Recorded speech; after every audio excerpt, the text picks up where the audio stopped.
Happy Christmas! I'm starting a reading vlog today because Mark and I want to start a new tradition. A little while ago, I read about this wonderful tradition that Iceland has where you are given or you give out books on Christmas Eve, and on Christmas Day you spend the whole day reading. That sounds like my kind of tradition. Now, Mark and I can't do that with those specific days. This year, on Christmas Eve, my family has a tradition of getting together and exchanging gifts, and on Christmas we're going to Mark's side of the family and doing the same thing. So our reading day will be Boxing Day, but I'm starting this vlog right now because I fully expect that today I will be given either a book or something that translates into a book, like a gift card. As you can see, I made it up into the loft again. It's probably the only time I will do this Christmas season, just because it's a lot of stairs, and I don't really have much reason to come up here other than film. But I needed to come up to get a book for my mother's Christmas present. This is the one that I published last year with Leanne, and it happens to be a Christmas-themed mystery. My mother collects all of my books. Don't worry, by the time this posts, she will have already gotten this one. So in the last vlog, I mentioned that I still had 4 books left to read before the end of the year. Now it is 3 books. I finished one between then and now. And yeah, I know, you got a belly. So I've got 3 books left. One of them I only have a couple hours left in the audiobook. Mark and I have been reading Wyrd Sisters by Pratchett off and on all year, and I blame the fact that I removed the puzzle from our kitchen island as to why we haven't yet finished this book. We just haven't set aside the time to read together lately, and we really, really should. Then I am in the middle of The Name of All Things by Jen Lyons. It is the sequel to The Ruin of Kings, and I am going to finish this book by the end of the year, gosh darn it. I love the world building in it, I really do. I love the characters. I really, really, really love the footnotes. And overall, it just feels like it's taking a step back from the momentum that was building in the first book, so it's taking me a little while to get through it. But I've made some good progress in the past day or so, and I only have about 12 hours left in this book. It's long. And then the third one that I just started right before I decided that I wanted to finish up the books that I am currently reading is called Policing Black Lives by Robyn Maynard. It's a nonfiction about state violence in Canada. Now, I am Canadian, so I feel like this is something that I really need to read. So before I get a new book for Christmas, the book that I'm probably going to be reading will be The Name of All Things. Like I said, I'm already halfway through, and I've kind of got a little bit of momentum going on that one, so I will be continuing to read it. But I have talked this book to death in previous reading vlogs, so I will not do it in this one. This reading vlog will be dedicated to whichever book I decide to choose as my Christmas read. I'm so excited.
happy Boxing Day.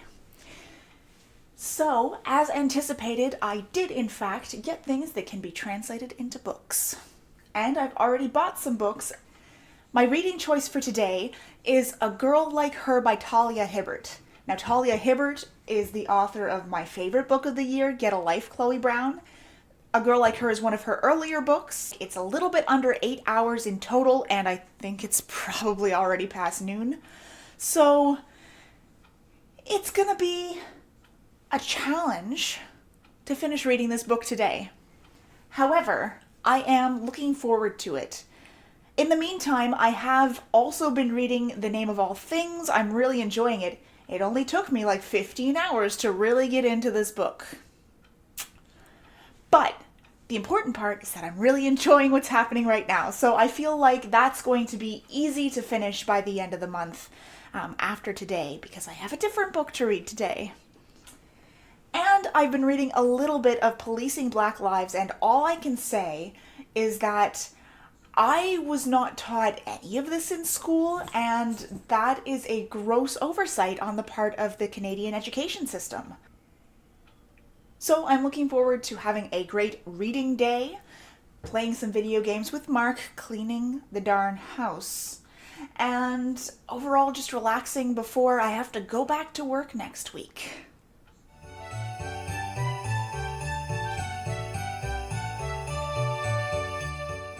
So, A Girl Like Her by Talia Hibbert. This is a contemporary romance about a guy who just comes into this town and is told that his new neighbor is basically the Jezebel of town. She's the worst person ever, and he can't figure out how that's possibly true because she never leaves her house. And she is prickly, and he is the opposite. He is sunshine. He is making food for people, including her, even though they didn't ask for it. He is helping to finish up the project of a guy whose mother is dying of cancer. He is always seems to be happy, and she always seems to be prickly, and I really love that combination. It's really fun. So far, they're just getting to know each other. There's not a whole lot going on in the plot. I'm about an hour or so in, and I'm looking forward to seeing a little bit more of this town and how this unfolds. One thing I love about this book is that the heroine is autistic, and so is the author. I love reading books like this because I know that what I'm reading is really authentic, and so I'm looking forward to continuing on with that. Let the rest of the Boxing Day reading commence. So it's now 7 o'clock at night, and I am halfway through A Girl Like Her by Talia Hibbert. I'm enjoying myself. It's a good book. I wouldn't say that it's of the same caliber as Get a Life, Chloe Brown, but that's also to be expected because Talia Hibbert has obviously grown as an author between the book that I'm reading and the one that came out this year. Things to love about this book.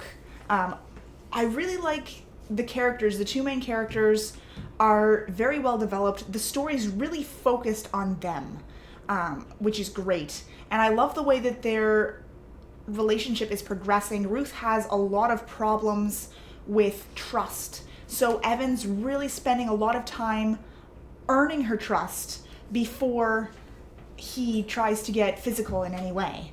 I really, really like Evan. Hi. I like you too. I really, really like Evan because he is just such a soft character. He is always looking out for Ruth. He respects her boundaries. He even thinks about what her boundaries might be and tries to preemptively work around them rather than waiting for her to say that she is uncomfortable, which is great because Ruth is not very good with words and she doesn't like talking about things at all, ever. So far, there's not a whole lot of conflict. The conflict is between Ruth and herself, basically.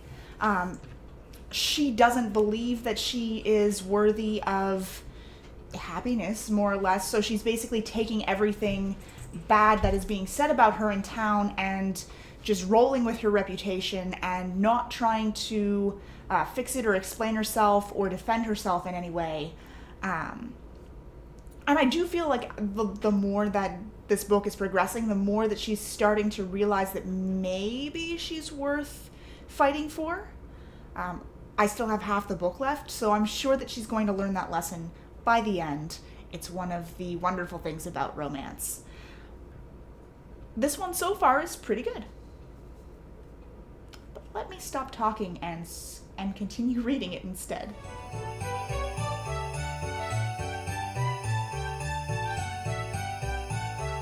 I did it with 15 minutes to spare. I finished A Girl Like Her by Talia Hibbert, and I really enjoyed myself. This was a contemporary romance that was very low conflict, which in the end I really liked. I was afraid that it was going to go somewhere a little bit dark, but it didn't. I would like to say there was a content warning about her talking about her experiences with rape, so that should be noted. But I was able to get through it and get back into the story fairly quickly, fairly easily. I really enjoyed the way that that Ruth felt empowered by the end, and the way that she was able to continue living her life after she had hidden herself away from other people for so long, and to make connections with people in the community again. So that was a very quick read for me. I managed to finish reading it in a day, and I would recommend that fans of Talia Hibbert pick this one up as well. However, if you haven't yet read Talia Hibbert, I would probably point you more towards Get a Life, Chloe Brown than this book, which, although good, was not the, oh my goodness, fantastic, awesome, that was Get a Life, Chloe Brown. I hope you enjoyed this impromptu reading vlog and had a safe and happy holiday. Until next time, happy reading.